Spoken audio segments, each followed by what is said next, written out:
আহ, আপনাদের আমরা গত দর্শে পড়েছিলাম এতটুকু 95 পৃষ্ঠা হয়েছিল, 96 শুরু হবে। কিন্তু আমাদের নামাজের পদ্ধতি চলছিল কিভাবে নামাজ পড়া হবে। তো আমরা তো মাশাআল্লাহ যেহেতু নামাজ পড়ছি আমাদের জানাই আছে অলমোস্ট সবকিছুই। তো আমরা একবার এগুলো পড়ে যাচ্ছি যাতে করে আমাদের বই থেকে পড়া হয়।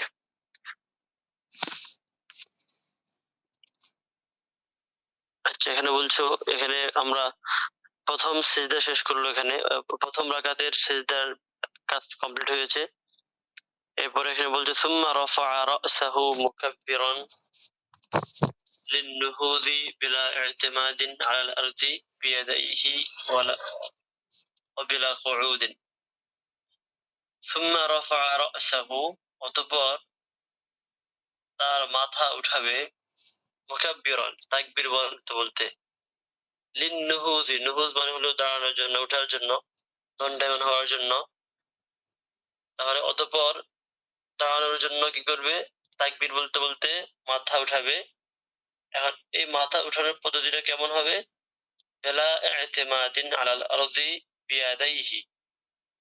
বিলা ই'তিমাদ মানে হলো টেক লাগানো ছাড়া, টেক লাগানো ছাড়া, আলাল আরদি জমিনের উপর, বিয়াদাইহি তার হাত দ্বারা, অবিলা কুউদিন এবং বসা ছাড়া, অর্থাৎ সরাসরি সিজদা থেকে দাঁড়িয়ে যাওয়া এমন না করা। সিজদা থেকে যে দাঁড়াবে, দাঁড়ানোটা হতে হবে জমিনের উপর হাত লাগিয়ে, অনেকে আছে ভর দিয়ে তারপরে উঠে জমিনের উপরে, অথবা সিজদা থেকে দ্বিতীয় সিজদা থেকে উঠে প্রথমে বসে, বসা থেকে পরে দাঁড়ায়। বরং বলছে না, দ্বিতীয় সিজদা থেকে উঠে প্রথম রাকাতে দ্বিতীয় সিজদা শেষ করে আর বসবে না, না বসেই জমিনের উপর হাত না লাগিয়ে, জমিনে হাত না লাগিয়ে বা টেক না লাগিয়ে সরাসরি আপনি চাইলে হাঁটুর উপরে লাগানো যেতে পারে, হাত রেখে একটু ভরে দেওয়া যেতে পারে, দিয়ে সরাসরি উঠে দ্বিতীয় রাকাতের জন্য দাঁড়িয়ে যাবে। এই গেল প্রথম রাকাত। ওয়ার-রাকআতুস সানিয়াতু কাল উলা, ওয়ার-রাকআতুস সানিয়াতু, আর দ্বিতীয় রাকাত, কাল উলা প্রথম রাকাতের মতোই। দ্বিতীয় রাকাত প্রথম রাকাতের মতোই, অর্থাৎ সবকিছু সেম। প্রথমে তাআবুদ পড়বে, তাসবিহ পড়বে, সূরা পড়বে, সূরা ফাতিহা পড়বে, এরপরে কেরাত মিলাবে। এরপরে তাকবীর গুলো যেগুলো মুসল্লি এবং মুক্তাদি, ইমাম এবং মুক্তাদি সবাই তাকবীর বলবে। আর ইমাম যখন কেরাত পড়বে তখন মুসল্লি কেরাত শুনবে, আর ইমামকে কেরাত পড়তে হবে না। এরপরে রুকু তাসবিহ পড়া, সিজদা তাসবিহ পড়া, ইত্যাদি ইত্যাদি। তাহলে কি বললো? দ্বিতীয় রাকাত প্রথম রাকাতের মতোই, ইল্লা আন্নাহু লা ইউসান্নি ওয়া লা ইয়াতাআওয়াযু। তবে একটু পার্থক্য আছে, সেটা হচ্ছে লা ইউসান্নি, সে কি দ্বিতীয় রাকাতে কি করবে না, সানা পড়তে হবে না। ওয়ালা ইয়াতাআওয়াযু মানে কি করতে হবে না, তাআউযু বা আউযু বিল্লাহ পড়তে হবে না মুসল্লির জন্য। মুসল্লিকে বলছে সানা পড়তে হবে না দ্বিতীয় রাকাতে। তবে যদি মুক্তাদি হয়ে থাকে, বা মুক্তাদি বলতে এখানে যদি আহ একাকী নামাজ আদায়কারী হয়, মুনফারিদ, অথবা দেখা যাচ্ছে কেউ একজন প্রথম রাকাত মিস করেছে, মাসবুক হয়েছে, উনি যখন এই রাকাতটা যখন সর্বশেষ আদায় করবেন তখন উনি আবার সেটা পড়বেন, সেটা ওনার জন্য। দ্বিতীয় রাকাতে আর কি করবেন না, তার সানা অথবা তাআউযু পড়বে না। এবং ওয়ালা ইয়াসুন্নু রাফআল ইয়াদাইনি ইল্লা ইনদা ইফতিতাহি কুল্লি সালাতিন, এবং দ্বিতীয় রাকাতে ওয়ালা ইয়াসুন্নু রাফআল ইয়াদাইনি, দুই হাত উঠানোর যে সুন্নত রয়েছে, দুই হাত উঠানোর যে বিধান রয়েছে, সেটা কি করবে না, সেটা পালন করবে না, ইল্লা ইনদা ইফতিতাহি কুল্লি সালাতিন, তবে হ্যাঁ প্রতি ওয়াক্ত নামাজ শুরু করার সময়। অর্থাৎ এখানে বলছে হাত উঠানোর যে বিষয়টি, সেটাও প্রথম রাকাতের সাথে সম্পৃক্ত। প্রথম অর্থাৎ যখন নামাজ শুরু করবে, এটা রাকাত না, নামাজ শুরু করা দ্বিতীয় রাকাত হতে পারে, তৃতীয় রাকাত হতে পারে।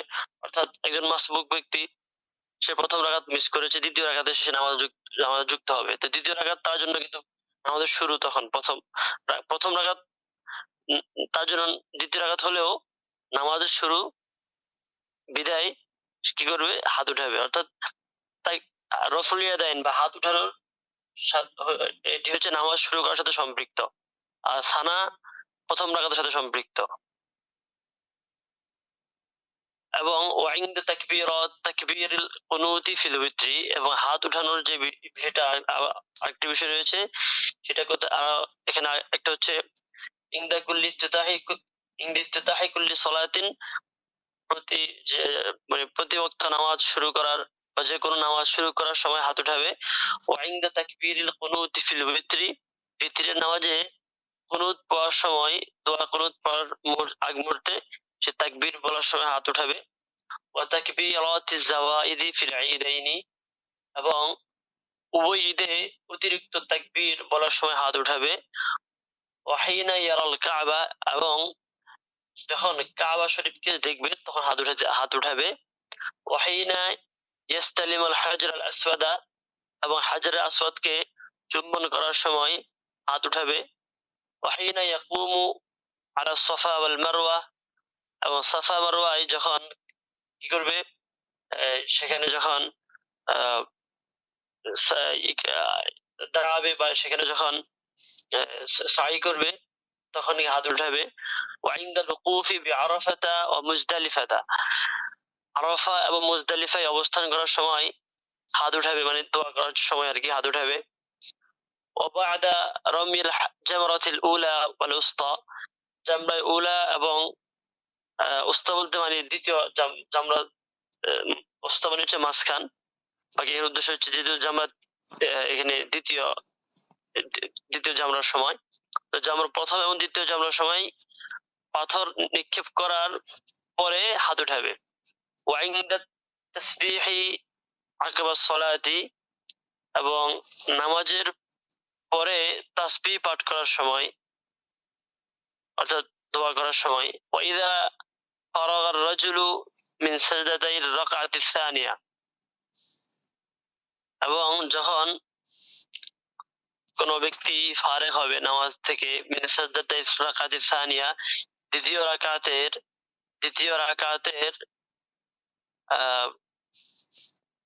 দ্বিতীয় সেজদা থেকে যখন সে ফারেগ হবে, ইফতারাশা রিজলাহুল ইউসরা, তখন সে কি করবে? মানে তার বাম পায়ের রিজলাহুল ইউসরা, তার বাম পাটা পিছিয়ে দিবে। আচ্ছা, এখানে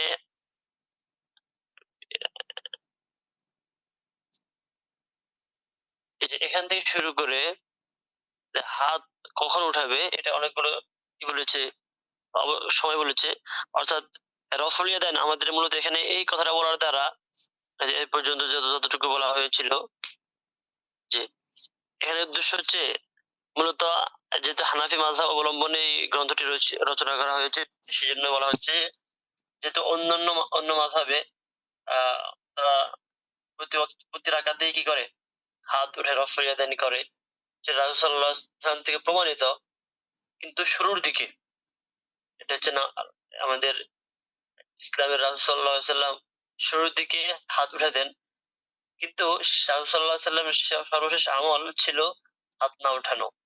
এই কারণে আহলুস সুন্নাহ ওয়াল জামাত, সুন্নাহ মানে হলো পদ্ধতি, আর হাদিস মানে হলো হাদিস। হাদিস একাধিক থাকতে পারে, সুন্নাহ সেটা হচ্ছে সর্বশেষ পদ্ধতিটাকেই সুন্নাহ হিসেবে গ্রহণ করা হয়ে থাকে।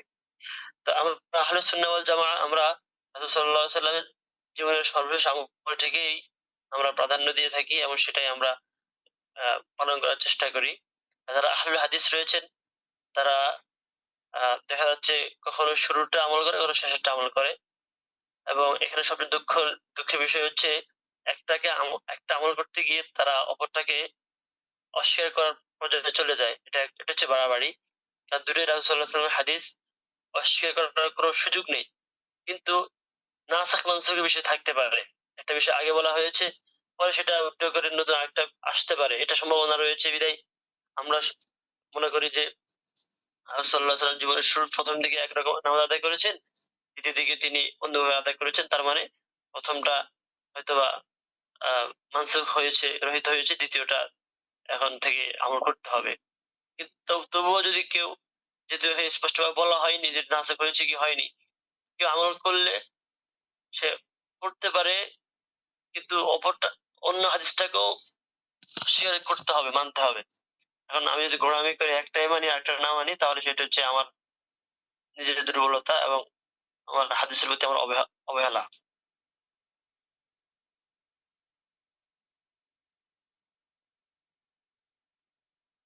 এই জন্য এখানে আলাদাভাবে বলা হয়েছিল যে হাত কখন উঠাবে। বলা হচ্ছিল হাত উঠাবে কখন, ইনদা ইফতিতাহি কুল্লি সলাতি, শুধুমাত্র যে কোনো নামাজ, প্রতি ওয়াক্ত নামাজের সূচনা লগ্নে হাত উঠাবে, এবং এরপরে নামাজের মধ্যে তার কোথাও হাত উঠাতে হবে না। তবে হ্যাঁ, ভিতরি নামাজে, ভিতরের কুনুত পড়ার সময়, নামাজ দুই অতিরিক্ত অতিরিক্ত তাকবীর পড়ার সময় কাবা শরীফ দেখে হাত উঠানো, মানে এই সময় হাত উঠিয়ে দোয়া করা আর কি, দোয়া করা সুন্নাহ। তারপরে ওয়াহিনা ইস্তালামুল হাজারুল আসওয়াদ, হাজার আসওয়াদ চুম্বন করার সময় হাত উঠিয়ে দোয়া করা বা হাত উঠানো, অথবা হাত দিয়ে ইশারা করা। যদি কেউ স্থানে হাজার আসওয়াদের কাছাকাছি যেতে না পারে, দূর থেকে সে হাত উঠিয়ে মানে এই ইশারা করে চুমু দেওয়ার যে বিষয়টি রয়েছে। এরপরে সাফা মারওয়ায় যখন থাকবে, সেখানে যখন অবস্থান করবে, সেখানে সাই করবে, তখন গিয়ে হাত উঠিয়ে দোয়া করতে পারবে। আরাফা মুজদালিফায় দোয়া করতে পারবে হাত উঠিয়ে। তারপরে জামরায় দোয়া করতে পারবে হাত উঠিয়ে। এরপরে নামাজের পরে তাসবিহ পাঠ করে এরপর হাত উঠিয়ে দোয়া করতে পারবে। এই বিষয়গুলো প্রমাণিত রয়েছে। এরপরে যখন দ্বিতীয় রাকাতের দ্বিতীয় সিজদা থেকে কি হবে, ফারেক হবে, মানে দ্বিতীয় রাকাত যখন কমপ্লিট হয়ে যাবে, তখন ইস্তারাশা রিজলাহুল ইউসরা, সে তার বাম পা বিছিয়ে দিবে, জমিনে বিছিয়ে দিবে। ওয়াজালাসা আলাইহা, এবং সে বাম পায়ের উপরে বসবে। বাম পায়ের উপরে কি করবে, বসবে। ওয়ানাসুবা ইয়ামনাহু, এবং সে তার ডান পা দাঁড় করিয়ে রাখবে। তার ডান পা কি করে রাখবে, দাঁড় করিয়ে রাখবে।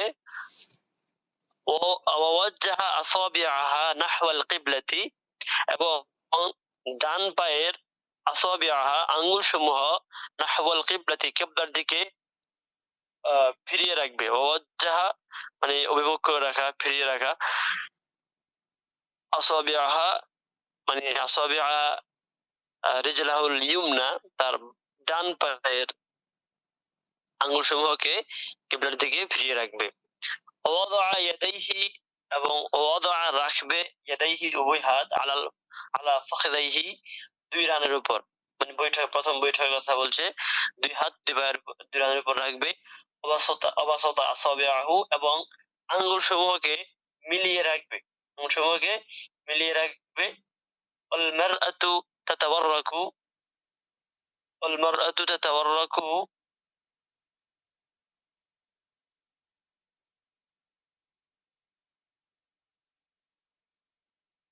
আচ্ছা। আর যে এখানে মানে হচ্ছে এই যে যে বসার যে পদ্ধতি বলা হয়েছিল, যেখানে ইস্তারাশা রিজলাহুল ইউসরা ওয়াজালাসা আলাইহা ইত্যাদি ইত্যাদি যা বলা হয়েছিল, এটা হচ্ছে পুরুষদের জন্য। আর মহিলাগণ কি করবে, তাতাওয়াররুক মানে হচ্ছে তারা আহ উভয় পা ডান দিকে কি করে দিবে, বের করে দিয়ে তারা বসবে, যেভাবে বসা হয় সিস্টেম করে বসবে। وقرأ وقرأ তাশাহুদ ইবনে মাসউদ রাদিয়াল্লাহু তাআলা আনহু। তাশাহুদ ইবনে মাসউদ যেটা আমরা পড়ে থাকি সাধারণত, রাসূলুল্লাহ সাল্লাল্লাহু আলাইহি ওয়াসাল্লামের কাছ থেকে একাধিক তাশাহুদ বর্ণিত আছে। সাহাবায়ে কেরামের ভিন্নতার কারণে তাশাহুদ ভিন্ন হয়েছে।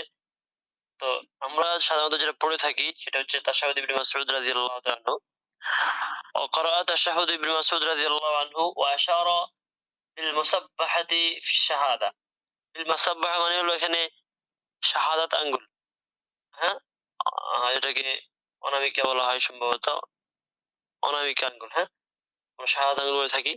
তো আশারা ইশারা করবে বিসাব্বাহাতি শাহাদাত আঙ্গুল দ্বারা, ফি শাহাদাতি আশহাদু বলার সময়, অর্থাৎ যে আত-তাহিয়াতু লিল্লাহি ওয়াস-সালাওয়াতু ওয়াত-তাইয়্যিবাতু আসসালামু আলাইকা আইয়ুহান নাবিয়্যু ওয়া রাহমাতুল্লাহি ওয়া বারাকাতুহু আসসালামু আলাইনা ওয়া আলা ইবাদিল্লাহিস সালিহিন। আশহাদু, আশহাদু এখানে একবার আছে, একবার দুইবার আছে। তো যে আশহাদু বলার সময় প্রথমবার বললে হবে যে আশহাদু বলার সময় কি করবে? তখন আশহাদু আল্লা ইলাহা ইল্লাল্লাহ বলবে। অর্থাৎ আমি সাক্ষ্য দিচ্ছি যে আল্লাহ ছাড়া কোনো ইলাহ নেই। যখন এটা বলবে তখন কি করবে? সে আশারা বিল মুসাব্বাহাতি, যে তার শাহাদাত আঙ্গুল দ্বারা ইশারা করবে, অর্থাৎ আঙ্গুলটিকে উপরের দিকে উঠাবে হালকা। অবশ্য এটা আবশ্যক নয়, যদি কেউ উঠায় এটা মুস্তাহাব। যদি কেউ উঠায় তাহলে উঠায়, না উঠালে সমস্যা নেই। তো উঠানোর সময় অবশ্যই আশহাদু বলার সময় উঠাবে, এর আগে অনেক পরেও না। আশহাদু বলার সময় উঠাবে, যেহেতু উদ্দেশ্য হচ্ছে আমি সাক্ষ্য দিচ্ছি এই কথা বোঝানো। বিল মুসাব্বাহাতি বিশ-শাহাদা ওয়া ইয়ারফাউহা ইনদা নাফি, ওয়া ইয়ারফাউহা, যে ইনদা নফি, নফি মানে কি? যে এই যে লা ইলাহা ইল্লাল্লাহ ওয়া আশহাদু আল লা ইলাহা ইল্লাল্লাহ, আমি কি করছি? যে সাক্ষ্য দিচ্ছি যে আল্লাহ ছাড়া কোনো ইলাহ নেই। ওয়াদাউহা, এবং আঙ্গুলটাকে নামিয়ে ফেলবে, রাখবে। ইনদাল ইসবাতিয়া, হাবাচক, ইসবাত মানে কি? হাবাচক। হাবাচক বলতে এখানে মুহাম্মাদুর রাসূলুল্লাহ, যেহেতু রাসূল সাল্লাল্লাহু আলাইহি সাল্লাম, বিষয়টি যে তিনি আল্লাহর রাসূল, তিনি আল্লাহর বান্দা, এই বিষয়টি এখানে নেগেটিভ, মানে এটা হচ্ছে হাবাচক। আর আশহাদু আল্লা ইলাহা ইল্লাল্লাহ এটা হচ্ছে নাবাচক। অর্থাৎ এখানে ইলাহকে না করা হচ্ছে, আল্লাহ ছাড়া অন্য কোনো ইলাহকে না করা হচ্ছে। এই যে প্রথম অংশ আমরা কি করব? যে আল্লা ইলাহা, লা ইলাহা হচ্ছে এটা নফি, আর ইল্লাল্লাহ হচ্ছে ইসবাত। এই অংশের ক্ষেত্রেই বলা হয়েছে যে অর্থাৎ আশহাদু আল্লাহ, আশহাদু আল্লা ইলাহা, এই সময় হাতটা আঙ্গুল উঠাবে, আর ইল্লাল্লাহ বলার সময় আঙ্গুল নামিয়ে ফেলবে। ইল্লাল্লাহ বলার সময় কি করবে? নামিয়ে ফেলবে। আচ্ছা, এরপর ওয়ালা ইয়াজিদু আলা তাশাহুদি ফিল কুউদিল আউয়াল, ওয়ালা ইয়াজিদু আলা তাশাহুদ, তাশাহুদের উপর বৃদ্ধি করবে না, মানে তাশাহুদ ছাড়া অন্য কিছু পড়বে না। ফিল কুউদিল আউয়াল, প্রথম বৈঠকে।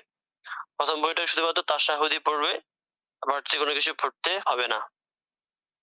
ওয়াহুয়া, এখন তাশাহুদের মাকসুদ কি সেটা বলছে এখন। ওয়াহুয়া সেটি হলো এই যে আত-তাহিয়াতু লিল্লাহি ওয়াস-সালাওয়াতু ওয়াত-তাইয়্যিবাত, আসসালামু আলাইকা আইয়ুহান নাবিয়্যু ওয়া রাহমাতুল্লাহি ওয়া বারাকাতুহু, আসসালামু আলাইনা ওয়া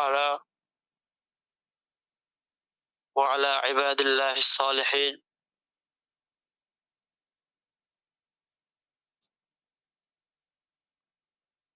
আশহাদু আন লা ইলাহা ইল্লাল্লাহ ওয়া আশহাদু আন্না মুহাম্মাদান আবদুহু ওয়া রাসূলুহু। এরপরে ওয়া ক্বারা আল ফাতিহাতা ফাকাত ফিমা বা'দাল উলায়াইনি, ওয়া ক্বারা আল ফাতিহাতা, এবং শুধুমাত্র সূরা ফাতিহা পাঠ করবে।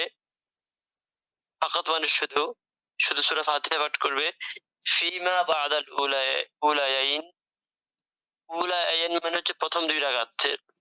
তো প্রথম ২ রাকাতের পরে অন্যান্য রাকাতে শুধুমাত্র সূরা ফাতিহা পাঠ করবে।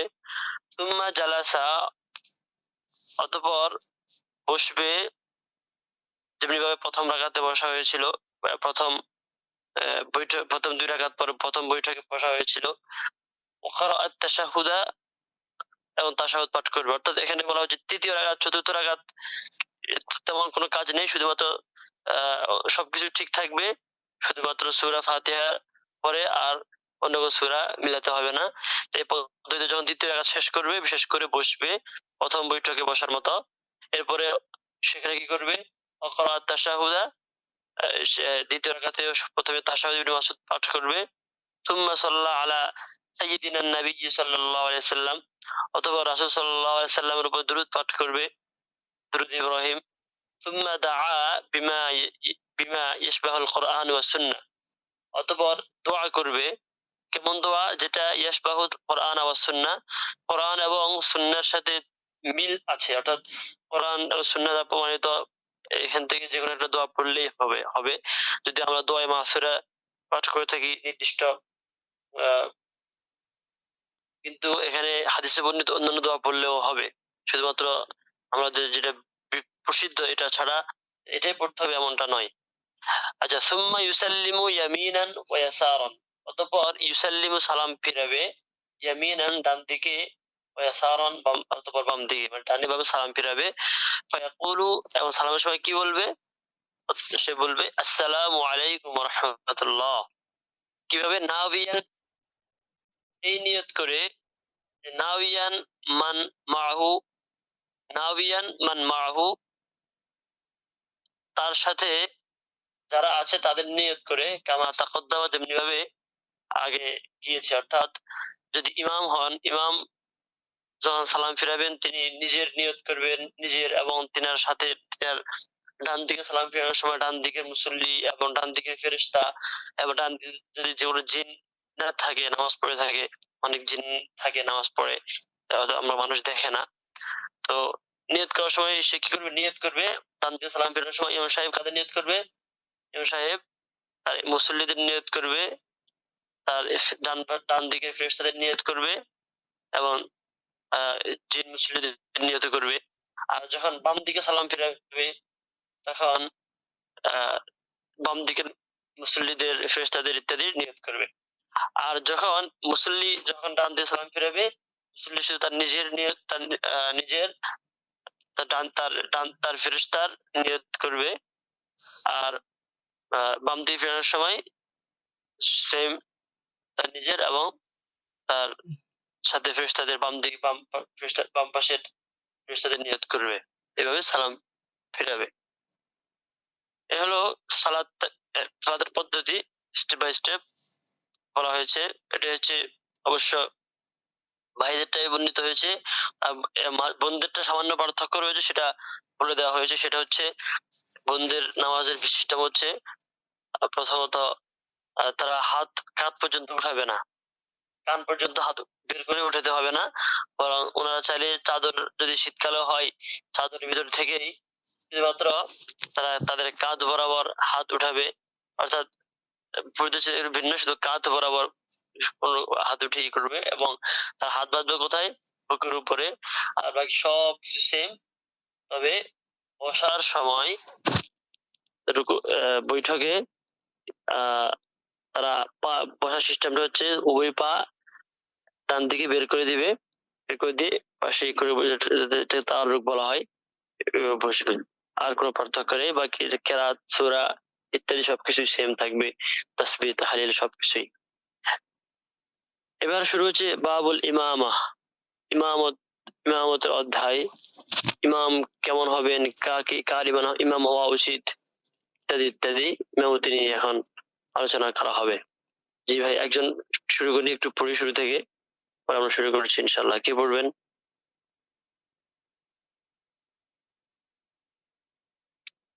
স্বেচ্ছায় কে পড়তে রাজি আছেন এবার থাকবেন শুধুমাত্র প্রথম দেখলেন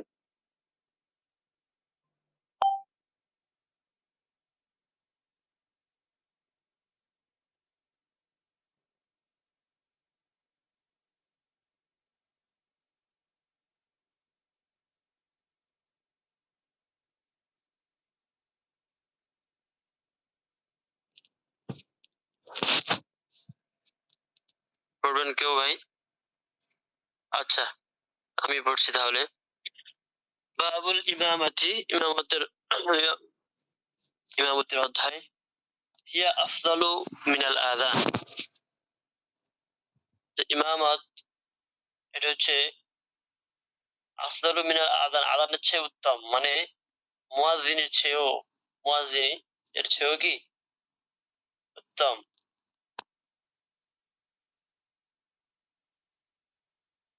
والصلاة بالجماعة سنة للرجال الأحرار بلا عذر والصلاة بالجماعة জামাতের সহিত নামাজ আদায় করা সুন্নাতুন সুন্নাত এবং শাবিহাতুন বিল ওয়াজিবি ফিল কুওয়া কিন্তু সুন্নাত হলেও শক্তির দিক থেকে মানে এটার গ্রহণযোগ্যতার দিক থেকে ওয়াজিবের পর্যায়ে জামাতের সহিত নামাজ আদায় করা যদি সুন্নাত বলা হয় বাকি ওয়াজিবের কাছাকাছি সুন্নাতুল লিররিজালিল আহরার স্বাধীন পুরুষদের জন্য স্বাধীন ব্যক্তিদের জন্য জামাতের সহিত নামাজ আদায় করা আবশ্যক বলতে পারি আমরা সুন্নাত বলি আবশ্যক বলি বিলা উযরিন বিনা উযরে অর্থাৎ যদি কোনো ওজন না থাকে জামাতে শরীক হওয়ার জন্য, তাহলে এই ওজর ছাড়া, ওজর থাকলে তো ভিন্ন বিষয় ওজর আছে, এখন সে আলাদা পড়তে হবে বা বাসায় নামাজ আদায় করবে, নামাজ তো আর মাফ হবে না, নামাজ পড়তে হবে। বাকি জামাতের সহিত আর কি তখন ওর বাধ্যবাধকতাটা রহিত হয়ে যাবে ওজর থাকলে। উস্তাদ, জি, সালাত কেন বলো, মানে এটা ফরজুল জালের সাথে আগেরটার সাথে, না এটা আলাদা শব্দ আছে, মিন আযানি ওয়াস সালাত। এইখানে না, আফযালু মিনাল আযান বলে এখানে ইমামতের কথা বলা হচ্ছে, হিয়া আফযালু মিনাল আযান। এরপর as-সালাতু জাল জুমলা ইস্তিনাফিয়া, নতুন করে বাক্য শুরু হচ্ছে যে জামাতের সাথে নামাজ আদায় করা, বুঝছে? والصلاة بالجماعة سنة للرجال الأحرار بلا عذر وشروط صحة الإمام، এই যে এখানে আবার নতুন বাক্য وشروط صحة الإمام ইমামতি, আর ইমামত ইমামতি সঠিক হওয়ার জন্য শর্ত লিররিজালিল আসিহাই, লিররিজাইল আসিহাই, সুস্থ ব্যক্তিদের জন্য। তার মানে বলতে পারি একজন সুস্থ ব্যক্তির জন্য ইমামতি শুদ্ধ হওয়ার শর্ত হলো কয়টি? সিত্তাতু আশিয়াইন, কয়টি? ছয়টি। কয়টি? একজন সুস্থ সবল পুরুষের জন্য ইমামতি শুদ্ধ হওয়ার শর্ত হচ্ছে ছয়টি। এক, আল ইসলামু ওয়াল বুলুগু ওয়াল আকলু ওয়াল যুকুরাতু। এক নম্বর হলো কি হওয়া? মুসলমান হওয়া। ওয়াল বুলুগু প্রাপ্তবয়স্ক হওয়া। ওয়াল আকলু প্রাপ্তবয়স্ক হওয়ার পাশাপাশি বুদ্ধিমান হওয়া। বুদ্ধিমান বলতে এখানে মানে উদ্দেশ্য হচ্ছে আর কি সে মানে তার মাঝে মোটামুটি জ্ঞান থাকা, এমন না হওয়া যে সে বাচ্চাদের মতো আচরণ করছে অথবা তার মাথায় কোনো সমস্যা আছে। তো এই জন্য হচ্ছে আকলমান হওয়া, বুদ্ধিমান হওয়া। যাকুরাতু পুরুষ হওয়া। কি হওয়া? আল কারাতু, الذكورة والقراءة والسلامة من الأعذار। এখানে কিরাআতকে মাঝখান দিয়ে নিয়ে আসা হয়েছে। الذكورة والقراءة, যে কিরাআতটা শর্ত না, মানে যে ছয়টার মধ্যে অন্তর্ভুক্ত নয়, 1 2 3 4 5, আর হচ্ছে এখান দিয়ে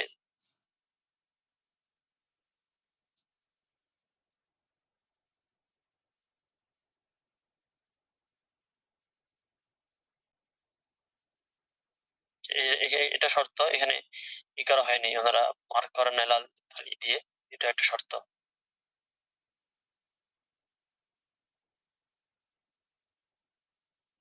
তাহলে এক নম্বর হলো কি হওয়া? মুসলিম হওয়া। তোমার সাবালক হওয়া, তারপর জ্ঞানী হওয়া। যুকুরাত পুরুষ হওয়া। ওয়াল কিরাআতু কিরাত পড়তে সক্ষম হওয়া। কি পড়তে?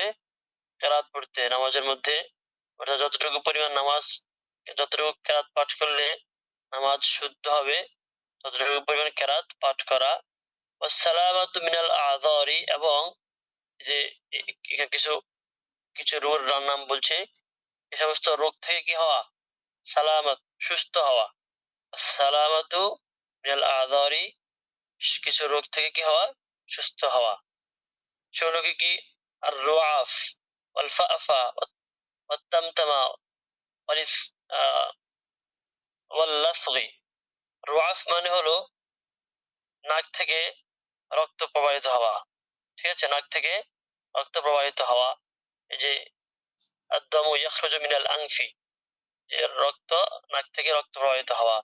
আল ফাফা হলো তারাদ্দাদা ফিহা ফি কালামি, কথাই মানে তারদিদ করা, তুতলামি করা, মানে নামাজের মধ্যে একই একই বিষয় বারবার বলতে থাকা, বা নামাজের তার কেরাতের মাঝে কথা বলার সময় মানে সমস্যা থাকা, জড়তা থাকা। জড়তা বলতে যে জড়তার কারণে সে একই একই বিষয় বারবার বলতে থাকে, এমন সমস্যা থাকা। তারপর হচ্ছে অত্যামতামাতি, সেটা হলো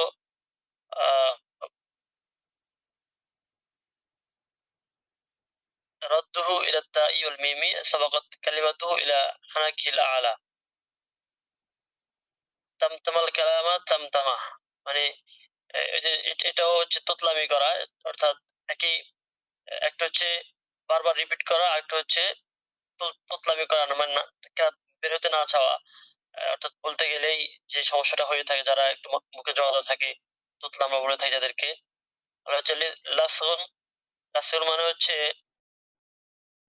هو اللسغة تحرك اللسان من السين إلى الثاء অর্থাৎ যখন কিরাত পাঠ করতে শুরু করে তখন সিন এবং সিন এই দুটোর মাঝে পার্থক্য না করতে পারা অর্থাৎ দুটোকে সমানভাবে উচ্চারণ করতে পারা অনেকের সমস্যা থাকে চ উচ্চারণ করতে পারে না যেমন ভালো আছি ভালো আছি বলতে পারে না কি বলে ভালো আছি এভাবে যখন সিন এবং সিন এরপর হচ্ছে গাইন এবং র যেমন গাইরিল তো গ উচ্চারণ করতে না পারে গকে র উচ্চারণ করে অর্থাৎ কোন হরফকে উচ্চারণ করতে গিয়ে অন্য হরফ উচ্চারণ করে ফেলা যাদের এই সমস্যাগুলো থাকবে তাদের ইমাম হওয়ার কি থাকে না আর ইমাম হওয়ার তাদের সামর্থ্য থাকে না বরং এই সমস্যাগুলোর কারণে তাকে সে ইমামতি করতে পারবে না এই ৬টি শর্ত وفقد شرطك الطهارة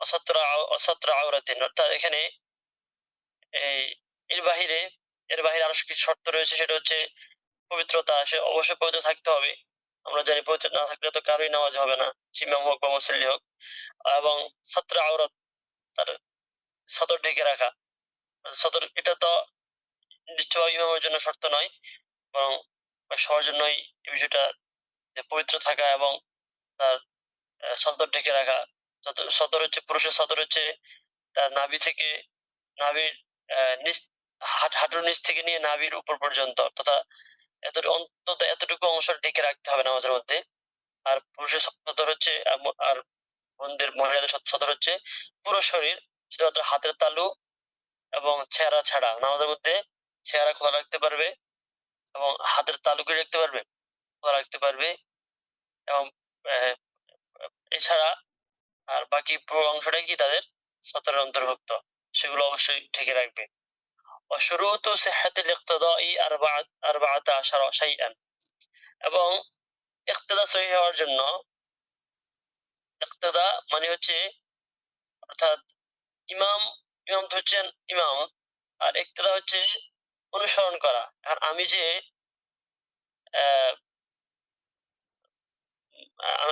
আমার ইমামের পিছনে আমি নামাজ শুরু করব এখন কিভাবে শুরু করব আমাকে তো অবশ্যই কি করতে হবে আমাকেও ইমামের ইক্তেদার নিয়ত করতে হবে এবং ইমামকেও আমাকে গ্রহণ করার জন্য কি করতে হবে ইক্তেদা করতে হবে অর্থাৎ ইমাম সাহেব যখন নামাজ শুরু করবেন তিনিও মনে মনে তিনি নিজের নামাজ প্লাস মুসলিদের নামাজ ওনার পিছনে যে মুসলিদ ইক্তেদা করেছে সেই নিয়ত করা যে আমি নিজে নামাজ পড়ছি এবং আমার মুসল্লিদেরকে নিয়ে কি করছি নামাজ আদায় করছি ইমামের নিয়ত করা এবং মুক্তাদি তারাও এই নিয়ত করা যে আমি এই ইমামের পিছনে কি করছি আমার নামাজ শুরু করছি এর নিয়ত কর এটা ইক্তেদা বলা হয় মানে ইক্তেদা শুদ্ধ হওয়ার জন্য শর্ত হচ্ছে কয়টি 14টি আর বাআতা আশারা শাইআন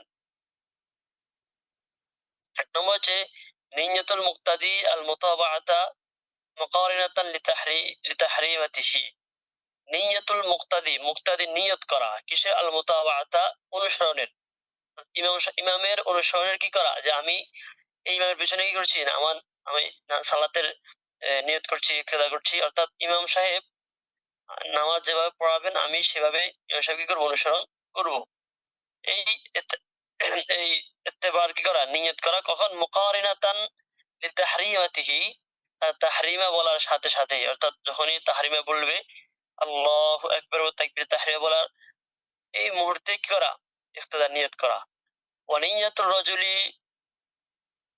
রাজুলি ইমামাতি শর্তুন লিসিহাতি ইক্তেদাইন নিসাই বিহি ওয়ানিয়াতুর রাজুলিল ইমামাতি মানে আর এখানে ইমামত যদি ইমামত বলা হয়েছে উদ্দেশ্য ইমাম আমরা ধরতে পারি অর্থাৎ ইমাম পুরুষ ইমাম কিসের নিয়ত করবে নিয়াতুর রজুলি নিয়াতুর রজুলিল আল ইমামাতা, পুরুষের নিয়ত, ইমামতের নিয়ত শর্তুন লিসিহহাতি ইক্তিদাইন নিসাই বিহি, তার সাথে থাকা মহিলাদের ইক্তিদা সহিহ হওয়ার জন্য শর্ত। অর্থাৎ কোন পুরুষ যদি ইমামের ইক্তিদা নিয়ত না করে, তাহলে যে যদি জামাতের সহিত অন্যান্য মহিলা নামাজ আদায় করে, যদিও বর্তমানে সতর্কতা স্বরূপ বোনদেরকে মসজিদে এসে নামাজ আদায় করার ব্যাপারে উৎসাহিত করা হয় যে তারা যাতে মসজিদে না আসে। এরপরেও যদি মনে করেন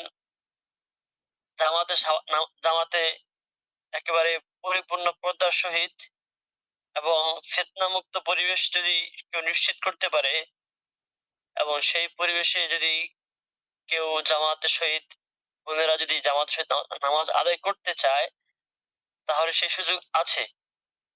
বিষয়টা এমন নয় যে মহিলাদের মহিলাদের জামাত বা মহিলাদের মসজিদে আসা একেবারে নিষিদ্ধ, বরং রাসূল সাল্লাল্লাহু আলাইহি ওয়াসাল্লাম জামানায় সাহাবায়ে কেরাম, পুরুষ সাহাবী ও মহিলা সাহাবায়ে কেরাম একসাথে নামাজ আদায় করতেন। এবং রাসূল সাল্লাল্লাহু আলাইহি ওয়াসাল্লাম ইমামতি করতেন। প্রথমে সাহাবীগণ, এরপরে যারা পুরুষ মানে শিশু, পুরুষ বালক ছেলে যারা রয়েছে তারা, এরপর হচ্ছে গিয়ে নারীরা সাহাবীরা দাঁড়াতেন। বা এটা যে সিস্টেম, প্রথমে ইমাম সাহেব দাঁড়াবে, এরপরে পুরুষরা, এরপরে মহিলারা।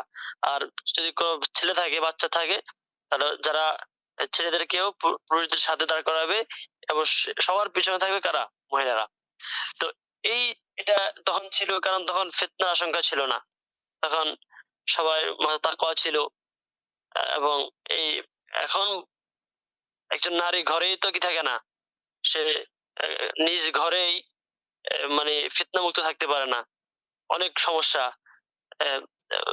বখাটেরা উত্ত্যক্ত করে, অনেক সমস্যা করে, বাইরে আসলে জ্যাম, এরপরে হচ্ছে পর্দা খেলাফ হয়, পরপুরুষ তাকিয়ে থাকে, এবং লোকজন, প্রচুর পরিমাণ লোক হওয়ার কারণে গ্যাদারিং হয়, অনেক সমস্যা হয়ে থাকে।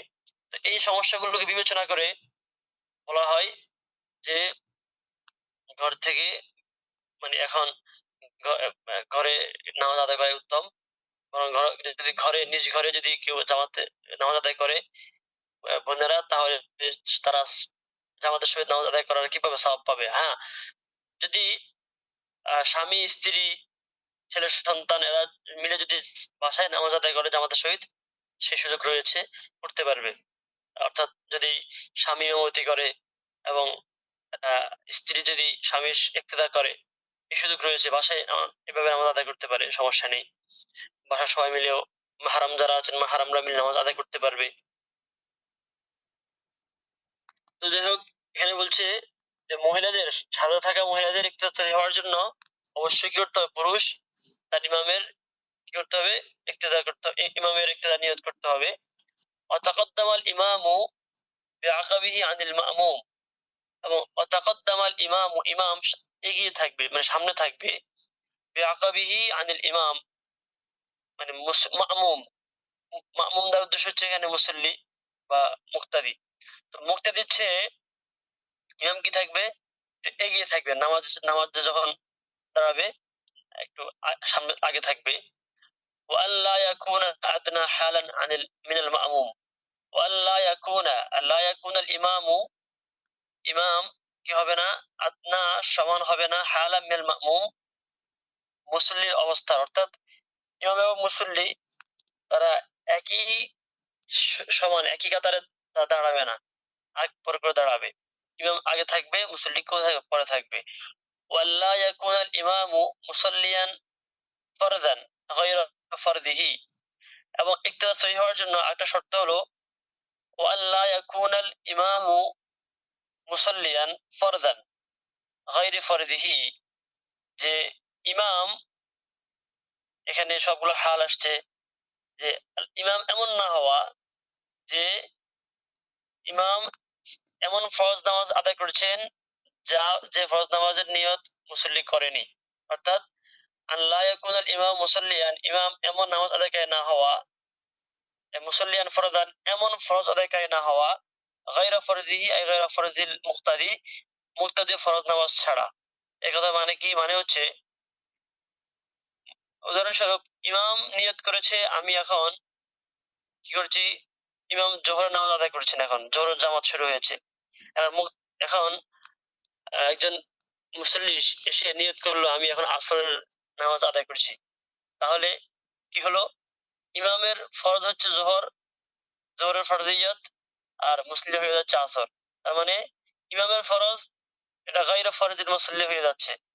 এখন এই ক্ষেত্রে যদি দুজনের নিয়ত যদি এক না হয়, একজন জোহরের ফরজ আদায় করেছে, আরেকজন জোহর আসর নিয়ত করেছে, তাহলে কি হবে না? ইক্তেদা সহিহ হবে না। অবশ্যই করতে হবে, উভয়ের একই নামাজের নিয়ত করতে হবে। وأن لا يكون مقيما لمسافر بعد الوقت في رباعيته। আরেকটা শর্ত হলো وأن لا يكون مقيما لمسافر بعد الوقت في رباعيته ولا مسبوقا। ব্যাখ্যা আমরা এখান থেকে দেখি।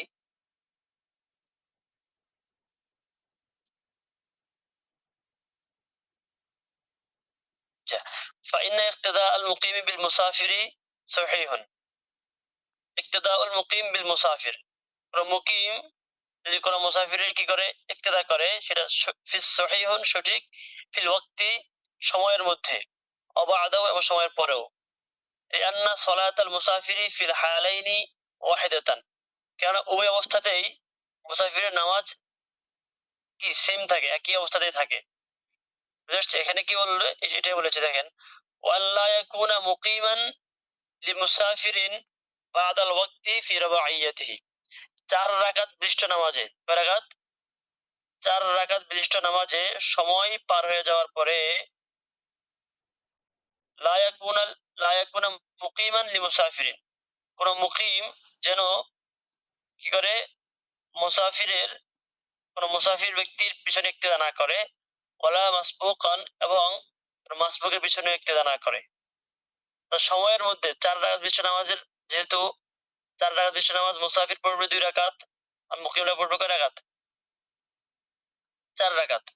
এজন্য বলা হচ্ছে সময়ের মধ্যে লা ইয়াকুনা মুকিমান লিমুসাফিরিন ওয়ালা মাসবুকান, যে 4 রাকাত বিশিষ্ট নামাজের সময় যখন পার হয়ে যাবে, ওয়াক্তের মধ্যে পড়তে পারবে। ওয়াক্তের মধ্যে হলে ইমাম যদি মুসাফিরের ব্যক্তি যদি ইমাম হয় সমস্যা নেই, কারণ তখন তিনি 4 রাকাত পড়ে 2 রাকাত নামাজ পড়ে সালাম ফিরিয়ে ফেলবেন এবং আগেই বলে দিবেন, নামাজ শুরু হওয়ার আগেই বলে দিবেন যে আমি মুসাফির।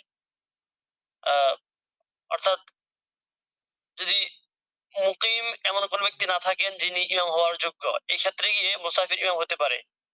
যদি মুকিম যদি থাকে তাহলে মুসাফির ইমামতি না করাই ভালো, কারণ এক্ষেত্রে মুকিমেরই হক বেশি। তবুও যদি কেউ মুসাফিরকে নামাজ আদায় করতে দেয় সেটা সঠিক শুদ্ধ হবে, সমস্যা নেই। তো এক্ষেত্রে মুসাফির ব্যক্তি আগে বলে দিবে যে আমি মুসাফির, আমি 2 রাকাত নামাজ পড়ে সালাম ফিরিয়ে ফেলবো, তো আপনারা আপনার পরবর্তী নামাজ নিজেরা আদায় করে নেবেন, এটা বলে দিবে শুরুতেই। না হয় এটা না বললে দেখা যাচ্ছে 2 রাকাত পরে যখন মুসাফির ব্যক্তি সালাম ফিরাবে তখন মুকিমরা হয়তো ভাববে ইমাম ভুল করছে, ওনারা লোকমা দেওয়া শুরু করবেন। অথবা এখানে নামাজ, আমাদের সময় তো শেষ হয়ে গেছে, আমরা এতটুকুই রাখবো ইনশাল্লাহ আজকে। তো এতটুকু শেষ করে দিচ্ছি আমরা, যে কি না করা, যে তার 4 রাকাত বিশিষ্ট নামাজে সময়ের মধ্যে কোন মুসাফির অথবা মানে কোন মুকিম অথবা কোন মাসবুক ব্যক্তি কোন মুসাফিরকে নিয়ত না করা। ওয়াল্লা লা ইয়াফসিলা বাইনাল ইমামি ওয়াল মামুমি সাফফুম মিনান নিসা, অর্থাৎ বোনদের বা মহিলাদের কোন কাতার যেন ইমাম এবং মুসল্লির মাঝে কি পার্থক্য না করে দেয়। অর্থাৎ এমন যাতে না হয় যে প্রথম ইমাম দাঁড়িয়েছে, পরে পুরুষ মুসলিম দাঁড়িয়েছে, মাঝখান দিয়ে এক লাইন গ্যাপ গিয়ে পরে আবার কি করেছে বোনরা দাঁড়িয়েছে, এমন যাতে না হওয়া, বরং ইমাম পুরুষদের শেষ, এরপরের কাতার থেকেই বোনদের কাতার শুরু করে দেওয়া।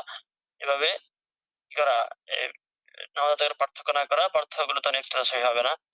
তো এতটুকু থাকলো ইনশাল্লাহ, আমরা এরপর থেকে পরবর্তী অংশ পড়বো। সবাই ভালো থাকবেন, সুস্থ থাকবেন। আসসালামু আলাইকুম রহমতুল্লাহি ওয়া বারাকাতুহু।